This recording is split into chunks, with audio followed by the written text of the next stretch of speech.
Welcome to another episode of Visibility Era, the podcast. Today, I am so excited. We have one of my really close friends in Florida. I feel like we met and then instantly clicked. She feels like a sister to me. So, anyways, Rachel Pesso is with us. She is a brand storyteller, a designer, and an art director, as well as the founder of her creative studio, RP Creative.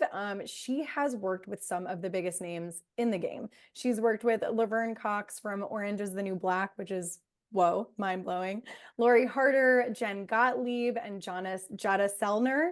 And she's also been featured in some really cool podcasts herself, like Earn Your Happy with Lori Harder, Mind Rise podcast, Firebuilders, the Design Business Show. So, Rachel, thank you for being here. Welcome to the podcast. Thank you. I'm so excited to have this conversation and be here with you guys. Thank you. Thank you. That was an amazing intro. Oh my God, you're so welcome.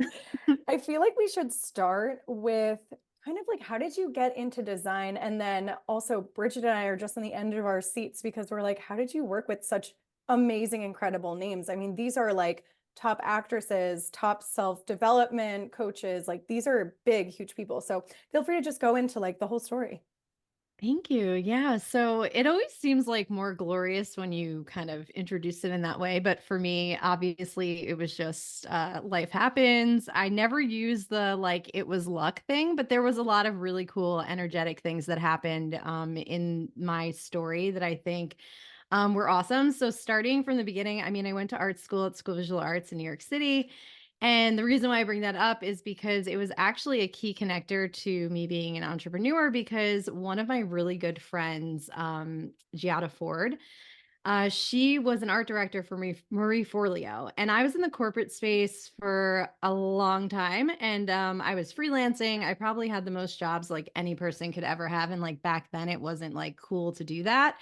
So I contacted Giada and I was like, I am so bored doing what I'm doing. And I was working for great companies like Timing, Ford Foundation. Like I worked with really, really great companies right out of school, freelancing. But, just like everyone else who makes the transition, like I did not want my boss's job, their boss's job. And I was like, where am I going here? So I knew I had to make a transition. And Giada was like, hey, you can do what I'm doing. She told me about Marie Forleo. I had no idea who she was. I not only did not know who she was, but I was not like in the mastermind retreat space. And so she kind of took me under her wing and she was my mentor. She actually guided me on how to create my own business, took me through her own creative process of how to build a brand. And literally, like, I was like her little beta tester. And I launched my website, and that was kind of like, the rest is history. But so she advised me to go to this retreat in California called Live Free. It was with Sarah Jenks and Nisha Moodley, who are two top coaches in the industry, especially during that time period. And I actually ended up being at this retreat, and there were some big people there. I mean, Amber Ray was there, Jadah Sellner was there. It was kind of like the start of me understanding like that women work together, and I had no idea of anything. So that's really, I feel like, how I launched my career. I went there only designing my own website. I had never designed another one before then. And I always like to bring that up because sometimes people think, again, I had a lot of design experience, but I did not have experience like doing exactly what I was doing. This was really to launch my own career and whatnot. So that's kind of the backstory of how I got started. Wow. I love that it's like once upon a friend in a retreat. I feel like Yeah. I feel like it really is like perfect synchronicities and things like kind of falling into place. And I Yeah. freaking love that because I feel like even Visibility on Purpose, our backstory is so similar. Like Bridget was doing media stuff for her publishing house. I was doing PR. I saw what she was doing. She saw what I was doing. We were just like, hey, want to collaborate? Before you knew it, we Yeah. like have a cool logo and we're like, we should make sweatshirts. Yeah. Yeah. I think it's one of those wild things that I never in my life. And I was saying to myself, I did not realize that I could even do what Giada was doing. I thought that you had to have like, years and years of experience to become, where she had gotten from the experience that she had. She was like, no, like you can do this too. And sometimes we just need that confidence from other people to guide us and show us like how to really, I guess, like lock into what our craft is. And so from that point, I basically ended up meeting my first few clients. And that was really, it was just like the launch of me into the online space and learning all about these women. And the coolest part is I really went to that retreat. It wasn't like I was like, "Oh my god, I'm going to get all this business." I really went there and I had no idea what to expect, and I made some close friends that I probably been friends with since I went to that retreat. And we were all growing our business together. So it really was it's what retreats and masterminds were kind of like built on. So I love telling that story because A, I don't get to share it that often, and B, it's inspiring because it can happen for anybody listening. It's all about connection, and that's kind of really what I've built my business on. Wow. That's so inspiring. Like, thank you, thank you, thank you. You said that you had only like done your own website. Maybe you said that. Mhm.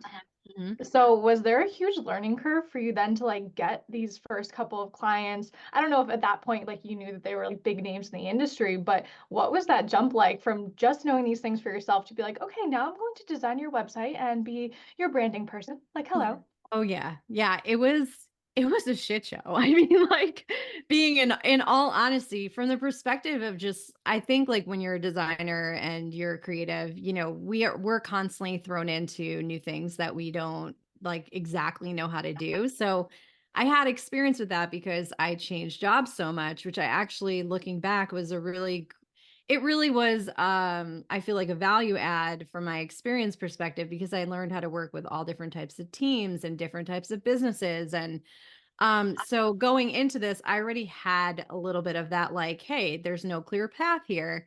Um, and so it was really, again, she kind of helped me a bit in the beginning. I was working with some of her clients, and she actually, we did about two projects like that where she was creative director and I was designer.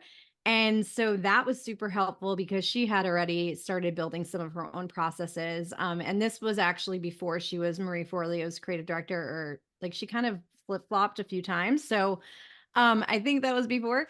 And then from there, I started developing my own process. And the really cool part is Giada was actually living in California. So we were doing everything on Zoom. And that's where my collaborative process was born because we were actually co creating the websites and stuff together.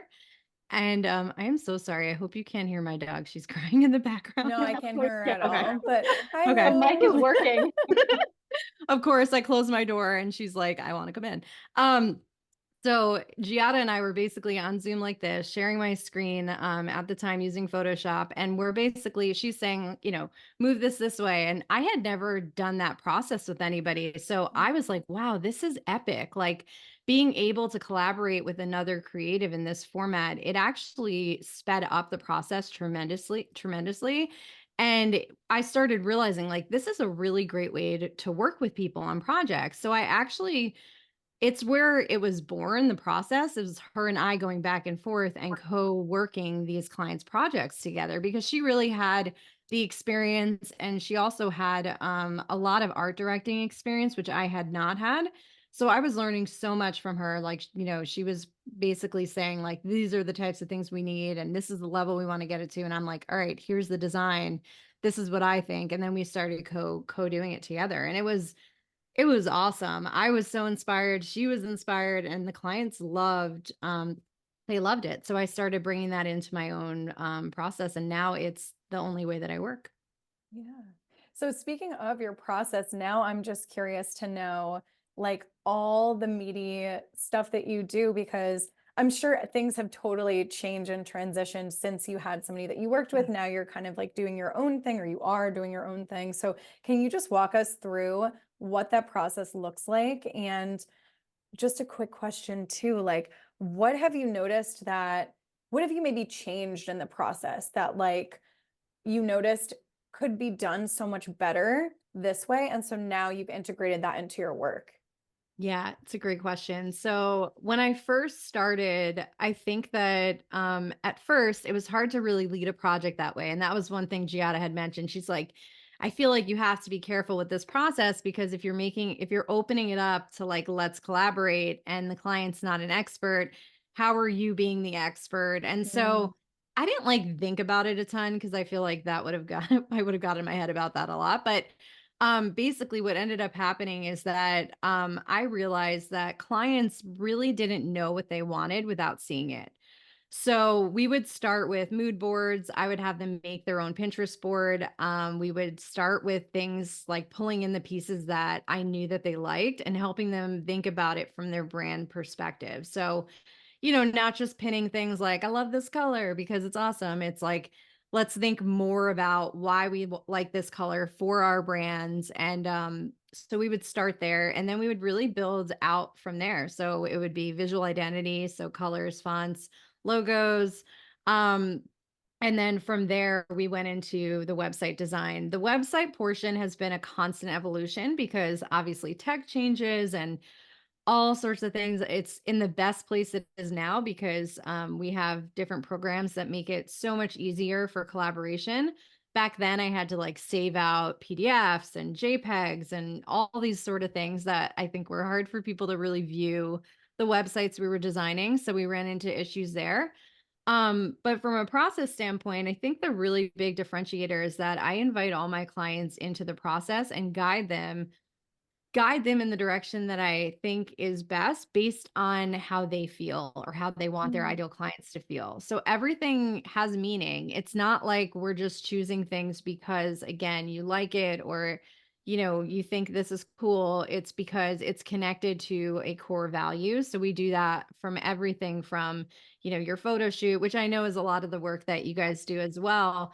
It's really going into the emotions that we want people to feel when they interact with our brand. So we really don't build anything until we are clear on what those, I call them, core values are.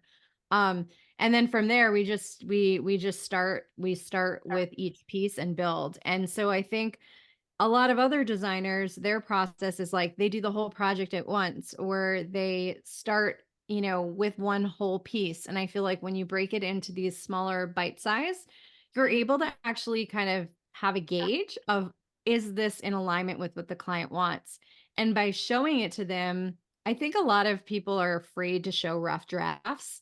yeah. I mean, it makes sense, because people don't want, and for me, it took a long time. Like, my mom's an artist. She's like, it would scare the crap out of me to Mhm. do that, to present something and not really have any idea if someone likes it. So I think this was my way of like building my own confidence and being like, I can do this, because when people start to see it, most people who are creating something, they can look at it and say, this is what I want, or this isn't what I want. They might not always be able to tell you why or why not, but they can definitely say yes or no, or this is right or this isn't. It's been so interesting because Lydia and I are in this whole like brand refresh phase. And I really like what you said around kind of collaborating with the client and letting them see things in live time, because I thought I loved like rainbow colors, love colors, right? But then when we were actually like shown some of the visuals related to rainbow colors, I was like, you know what?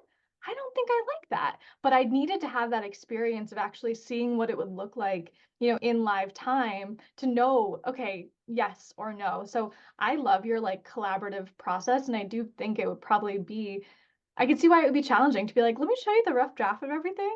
But Mhm. at the same time, then you get to hear the feedback from people. And I'm sure that's so valuable and builds that trust even more.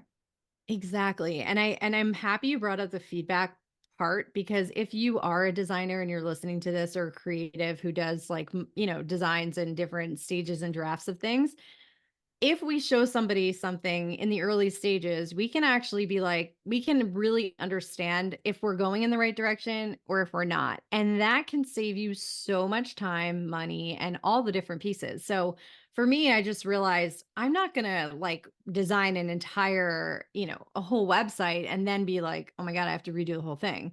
I was like, I have to be smarter, because that obviously happened multiple times in the early stages of doing this. And I was like, This is not going to work for me."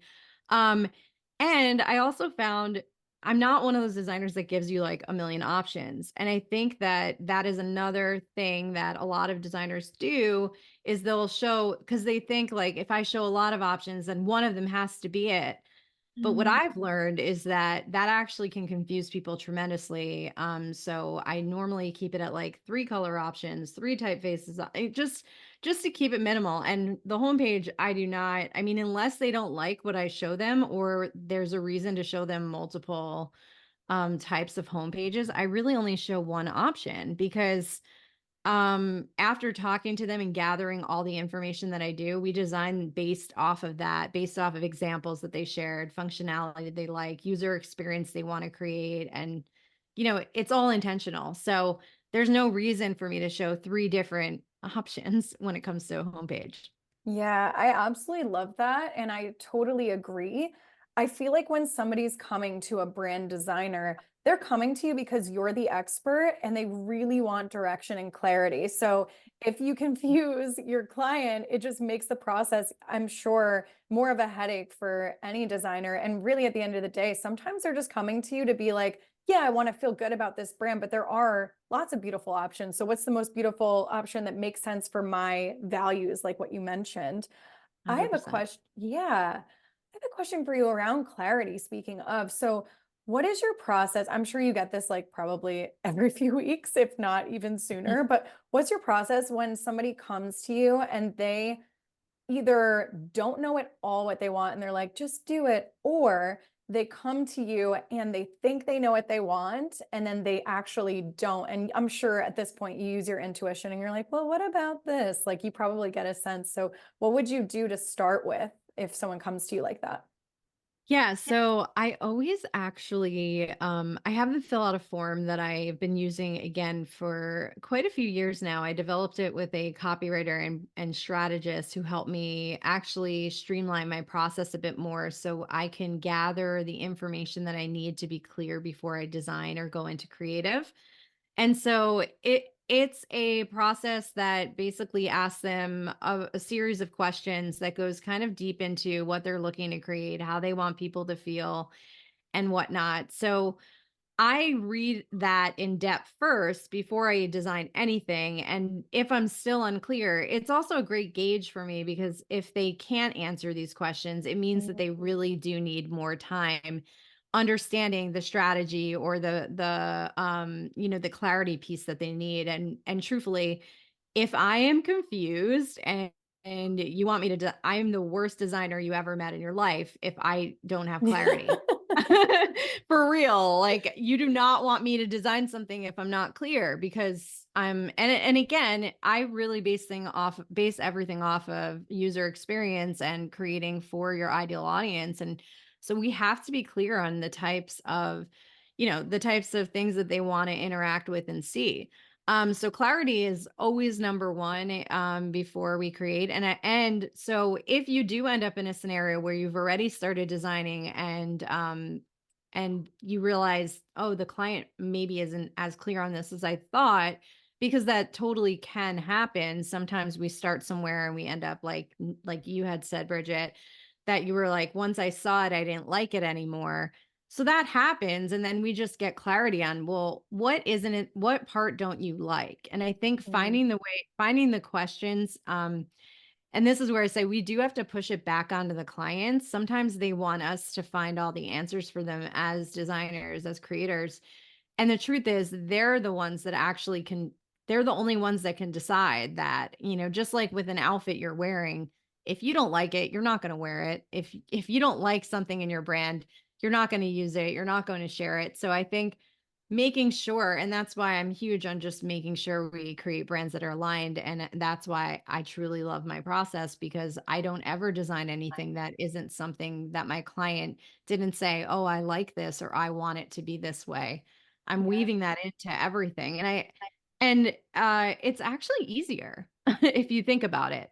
Yeah, absolutely. And I think like your process probably too is like exactly what they need to get clear for themselves. They probably, as they're going through and responding to all your questions, they're like, I didn't realize I wanted this. And oh, this is amazing. I mean, that's what I found when we were going through our own rebrand was just like answering some of those questions that are typically questions you wouldn't ask yourself are always like so beneficial when we're thinking about design. I'm going to pivot us because of course, we do visibility, we do media exposure. And this is something I personally see as a publicist, but we've also seen inside our courses with Visibility on Purpose, a Yeah. lot of entrepreneurs, when they're thinking about getting visible, getting seen, it turns into every once in a while an existential crisis where they're like, oh my God, I need a new website. I need a new photo shoot. Like I'm about to be seen. And this almost happens every single time I sign a new client, even for my own PR agency. If they don't say it at first, like 2 weeks into starting the campaign, they'll be like, hey, I just want to let you know I'm getting a new photo shoot done. So I'll send you new pictures. And I'm like, what? So I would love to hear just like I guess your side of this. Like, do a lot of people come to you when they're starting to think about visibility? Oh yeah. So and it's really interesting because I think I've found that most people come to me when they're originally just like, well, it's twofold. I think people come to me when they either have a brand already and they're like no idea kind of how to take it to the next level, or have a Mm. brand that is connected to who they are and whatnot. But then I do get a bunch of people that come that are like, I'm writing a book. I want to speak on stage. I know that my message is super important and needs to be communicated in the right way. And so to me, that's more of kind of that visibility piece. I mean, it's all visibility when it comes to your Yeah. website and whatnot, but I think specifically, most of the time people are creating websites when they actually have something that's coming up. I'm launching a book, a program, anything. So to your point, if they're trying to get more media, they're immediately looking at their brand and being like, I need to think about this immediately. So I'm assuming that's exactly why it shows up in every conversation with media, is because it makes you immediately look at what you have and what people are going to see, just like it's our online resume. I mean, I think that someone has said that to me, resume and reputation. I mean, when you think about that, a lot of years ago we might have not had that specifically, but now it's everywhere. And your website, your social media, the media you've been into, podcasts, these are all like extensions of our brand and how we are visible in them. So I think that we have to think about it in especially before we're going to launch or create something new. It's funny, before people come into especially like our media training program pitch party, we're like, you really need to have a website. You need to make sure that we call it like the digital real estate, that you are available to be seen on all of these different platforms. And I used to run a publishing company. I was telling Lydia before we started, every single time someone would be like, hey, I'm doing a book, they'd be like, okay, I need to redo my entire website. I need to like redo my entire brand. And I think it's because they realize that, okay, if they're going to be seen, they want to be seen in this like professional light. Yeah. And I love that you said authors, because we also have a lot of authors who come through the courses. So I'd love to hear your take on like how important it is to, as an author, also be a personal brand, especially if they want to speak. Yeah. Yeah. So it's so important. And I also want to mention though, it's better to have something up and out there than to not. So there's a lot of people that can get all caught up in that perfection piece, Yeah. and you know what, a bad website or a not as aligned website, is still better than not having one. So let's just make sure everyone knows that that's listening. But if you are going and you're an author or you want to be a speaker, they do look at your brand and website to see what credibility you have, if you already built trust in your brand, and how they'll be able to leverage that in marketing and other pieces when it comes to definitely, launching a book. And so I think that it's so important. And I'll also add that I think having great photography in both those scenarios is really worth the investment as well. Because I feel like a lot of the times we forget to mention that it's a big part. It's the visual part of our brand, and having photos that are professional and in alignment, that all translates into energy and how people perceive and interact with us. So I always say, if you're launching something new, or it's a book, a podcast, you're getting media, having all those assets they really come into play, and they're really helpful to have. I've worked with other media specialists before, and they mention that sometimes they'll check their websites right away to see if they could even work with them. And sometimes even that, the people won't be able to work with you without you having those foundational brand parts. So it is super important. Yes, I know firsthand. You need all of those foundational pieces. I love that you said something is better than nothing, because I've seen a lot of people get stuck where they're like, oh my gosh, well, I can't be seen and I can't do media exposure and whatever because this doesn't look perfect and that. And at the end of the day, messy action as a business owner and an entrepreneur sometimes is the best way to go. And Bridget has really shown me that, like the Mm-hmm, counterpart. mm-hmm. But on the other end, when we are really thinking about building a brand, you want to be here for the long term and going into that legacy building mode, really being visible, like you had mentioned, having a brand that we feel so good about, that's aligned with our ideal audience, that looks really good for media and is next level and elevated is so important. So I would love to hear about, I know you talk a lot about confidence and that Yeah. being like probably one of the best things that your clients tell you. So if you could just tell us a little bit about like what do you see with your clients after they feel really good and confident with their like final product? Like do you see them like going off and like getting on stages, or like what does that kind of look like? I'm sure you like kind of are on the Yeah. behind your computer screen like cheering them on. Oh yeah, it's really cool. I think that's probably one of the most rewarding things is just watching kind of I'll call it like an afterglow. It's like we finish the project and you start to see they have so much more confidence. I've had from everyone from small, really small, like, they're just starting their business, confidence stories, to the largest brands you've ever known not having confidence in their brands, and them, it's more themselves, again, when we are our brands, so specifically personal brands or anything where you're huge, you're a big part of it, that's a reflection of you. So just like anybody, I don't want to go outside if my hair doesn't look great, or, like, you don't want to be seen when that happens. So I say it's the same thing with your brand. If you don't feel confident in it, you're not going to share it. I've had clients say like they hadn't shared their website. They cringe to think when someone asks for their website because they don't want to share it. And I'm like, that's so sad. No one should feel that, and I feel like that's the part. So and with people that are just getting started, it makes a huge difference because they start to feel professional. They start to feel like, wow, even though I am just getting started, my website actually makes it seem like I do have more credibility. And I have, because a lot of the times we don't even realize the things that we have under our belts that actually you can utilize when you build a brand, to be more visible. So whatever media that you've gotten or any type of exposure, that you've gotten, we can include that so it exists. And when you have a professional website, it positions you as an expert, as a leader, as whatever you want to be kind of positioned as. And I think that confidence alone, it helps people, connect more, make sales, get on stages. And I feel like that's the priceless part of it. And I had this woman once who hired me, and she was in the early stages of her business. And I feel like during that time period, there was a lot of talk of like, don't invest in a website if you like aren't at a certain point in your business.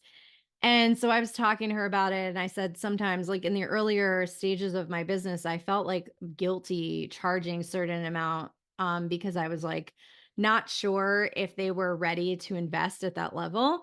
And so I was sharing that with her, and she said, "You know what? I probably shouldn't have invested with you at that time, like from a financial perspective." But she said the confidence, she needed that to like go to her next level. Some people can recognize that about themselves, and it was awesome when she said that. I thought to myself, wow, that is so awesome that you shared that with me, because I didn't realize that that experience would happen for some people. And it really opened my eyes to how powerful it is to really create a brand that's in alignment and the confidence piece. So yeah. I feel like that's like the biggest thing that Lydia and I have been reflecting on lately, because we have been in this like, okay, we really want Visibility on Purpose to be a brand that is recognizable, that is well known, that stands for something that, you know, brings people together, that gets people excited. And because we've been doing this whole brand revamp for ourselves, I was just saying to Lydia, like, I'm so excited to host our event next week because we have our new logo and we're going to put it on Yeah. our channels. And like, there is such it's such a great reminder that there's always this like intangible benefit to the work that we all do. And it's Yes. normally not like the shiny, sexy like end result, but there is this like internal emotional reason that people invest. And I love that you shared that, because I just feel that like so much Yeah. for us right now. Yeah, and I mean it's everyone. So it's not it, and that's the thing. Like celebrities, I mean, I had Laverne Cox fill out the Soul Collective doc that I send. It was like one of those aha moments in my career because I'm like it was the reminder, like we're all people, we're all Yeah. humans. Like she's a celebrity, but she had written on her Soul Collective doc the same thing every single one of my clients write, which is I want a brand that feels like me. And I Yeah. feel like that is so powerful because, we all need that reminder because we put people on pedestals and we think that there's these large gaps and there obviously are differences in experiences and whatnot. But when it comes to building something and creating and visibility, we all have these human emotions and experiences that come along with it. And I think that is, I think knowing that when you go into branding yourself or a creative project where it includes visibility, it's just a reminder that we're all going through the, self-confidence issues and the insecurities that you feel because it's a universal thing. Yeah. Yeah. And I always tell my clients, I tell the clients at Visibility on Purpose, anyone that wants to chat with me, when it's interesting because like people have come to me before and thought that PR is the answer to all of their prayers or the answer to Mhm. their sales or whatever it is. And hey, I'm biased. Like, I think PR is extremely important for a brand, but I also think that equally there needs to be lots of things in place to make a brand thrive. I never think that there's one size fits all. Um, and I don't think social media is the answer. I don't think PR is the answer. I don't think branding is the answer, but together it creates such a beautiful, like Mhm. thriving business. And what Bridget and I have really been talking about recently is the idea of longevity. I think a lot of us are in this like quick fix, this is the answer to everything. And I think when we start thinking about these pieces like branding and like how it can really make you feel when you have like a beautiful brand for yourself, and then trying PR and doing some social media, it puts you into such a different caliber of like Yes. branding and it's how you move to the next level. I just love the way you said Yeah. that. I And think it's, and it's a great reminder because you also don't have to do it all at once. And I think yep, that's another piece because it is a build. It's yes, there are pieces that need to happen together, like copywriting and design, strategy and design. I feel like you can do strategy on its own, but if you do design on its own, the results start to change. So I think that you start to realize the things that need to go together, the things that could be done separately, and I think that's really powerful as well. But I agree with you. It is so important just to know that these are all things. The branding at this point has become such a large field. There's so many different pieces, and so knowing that most people can't do it all at once and knowing yeah, that you're going to do this part first and maybe this part, or you're going to do these two things together, and you'll see the results will be better, because I'm the first one that will say if you have the most amazing website, it could have all the bells and whistles, but that does not bring clients to your website. That does yeah, not make you a sale. That does not, like these are not guaranteed things, so they all have to be connected and tied to different parts. Just like, if you have media, but you don't have a platform to share it on, what is it doing for you?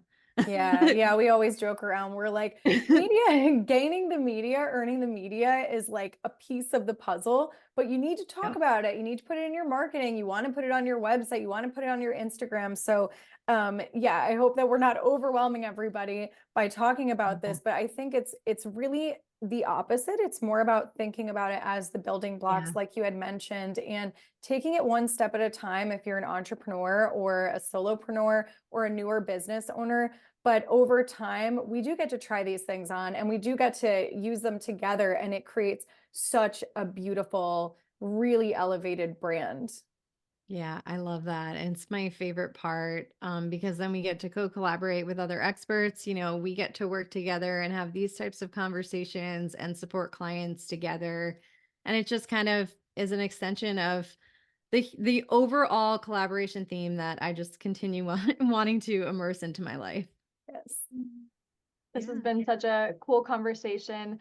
We normally don't ask this question, but because you just have such an impressive background and history, I'd love to hear as we close out, how has media and some of the podcasts you've been on, how has that supported your brand? Oh yeah, great question. It supported me a lot. I mean, I think that specifically about 3 or 4 years ago, I started focusing a little bit on media. I mean, not in a really big way, because I learned that sometimes dependent, my business was really coming through referrals. And then I realized, okay, that doesn't mean media won't work for me. That just means I have to utilize it in a different way. So I started realizing what are the types of media that actually really work for me. So podcasts is a big one of them. I started my own podcast. I've been on a lot of podcasts, which have been so fun. And I think that has just helped from my visibility perspective. I didn't realize how much getting media would help with my visibility and my confidence. I mean, it feels really good to be like, I've been a medium or I've been on this amazing podcast. And I did not understand how much that would also play into my own confidence and also help others realize, I think, the expertise part. Because again, before all this, I really just was behind the scenes in my business. Like I was a nobody. I was like, in my office here designing. It's not like people really knew my name. They knew my clients, but no one knew who I was. So I started realizing, well, I'm living through my clients and I also have a lot to share and I wanted to get out there. So I think that's been my media experience. And it's still evolving and it's going to keep growing with as I expand into my own comfort with visibility, but it's been really awesome. And I can't wait to do more there because it really it has amazing results.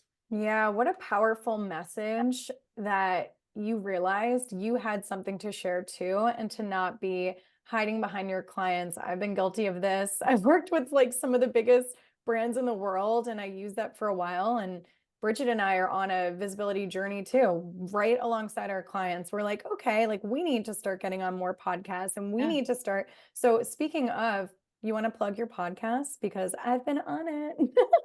Sure. Yeah. So my podcast is called Behind Design, where we talk all about building brands and the evolution of branding and all the juicy stuff when it comes to process and why it's important and the emotional experience. So that is my podcast. I'm on every platform for that. And I'm really excited to keep growing in that area. So it's been just the most. It's been the craziest experience from the visibility standpoint, because it's me as the host and me guiding these conversations, and I honestly have loved every moment of it. So super excited about it. Yay. Oh my gosh. It's such a good show. So whoever is listening, run Mhm. over, I mean, finish this one and then run over and listen to Behind Design. Rachel, where can everybody find you? Tell us about the social platforms you're on, your website. Yes. Obviously, you have a gorgeous site, so check it out, people. Perfect. Yeah, you can find me at rachelpesso.com. That's the main place to kind of learn all about the things that I offer and do. And I also have a really amazing quiz that you can take. It's rachelpesso.com/quiz. And it's all about finding the right personality for your brand with visuals included. So I'm really excited about that as well. And just Instagram and TikTok are my main platforms right now. So it's just Rachel Pesso at all those platforms. And yeah, I'm so excited. Thank you. Oh my gosh, this has been such a special episode. I love when we get to bring on our friends. So fun. So epic. Thank you. Thank you, Rachel, and everybody for listening to another episode of Visibility Era, the podcast. We'll see you next time. Bye for now.